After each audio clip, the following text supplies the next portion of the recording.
What was a Trojan horse virus in 80s computers?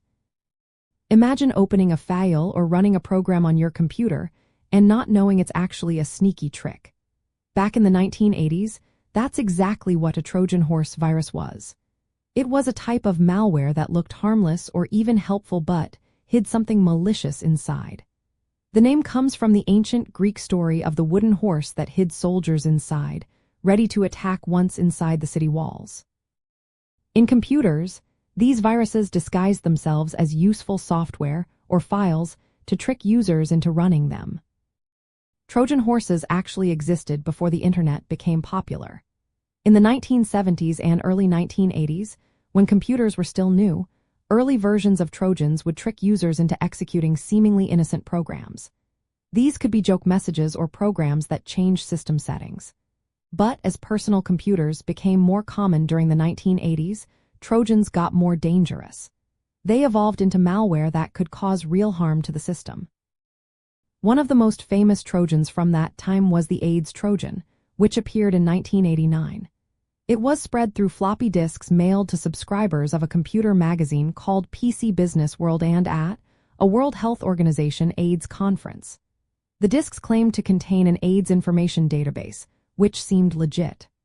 But after installing the program, it stayed dormant for 90 computer restarts. When it finally activated, it encrypted all the file names on the C drive, making files inaccessible. Then it displayed a message demanding money to send a decryption program. Victims were asked to send $189 or $378 to a post office box in Panama.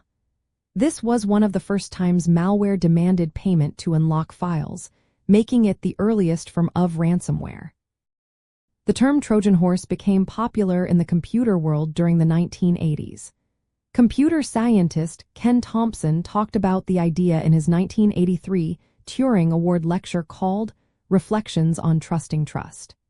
He discussed how malicious code could hide inside software and how users could never be sure if a program was safe. The idea of Trojans actually goes back even further to a 1970 for US Air Force report that looked at vulnerabilities in computer systems. During the 1980s, Trojans spread mainly through floppy disks shared among friends, family, and coworkers. Since there was no internet then, infected disks could easily be passed around. Just a few infected disks could cause a big problem, as people trusted and shared data with each other. Unlike viruses and worms that spread automatically, Trojans needed users to run them voluntarily. That's why they had to look innocent or tempting to get people to open them. What makes Trojans different from other malware is their reliance on deception. They trick users into executing them, often by disguising themselves as helpful or fun programs. This made them especially sneaky because they exploited human curiosity and trust rather than just technical flaws. In the 1990s, Trojans continued to be a threat, but the 1980s was when they really started to show how dangerous malware could be. The AIDS Trojan is a perfect example of how malware shifted from simple pranks to serious threats that could demand money. It was a wake-up call for computer users and security experts, showing that malware could be used for financial gain. That moment in history marked the beginning of many of the security challenges we still face today.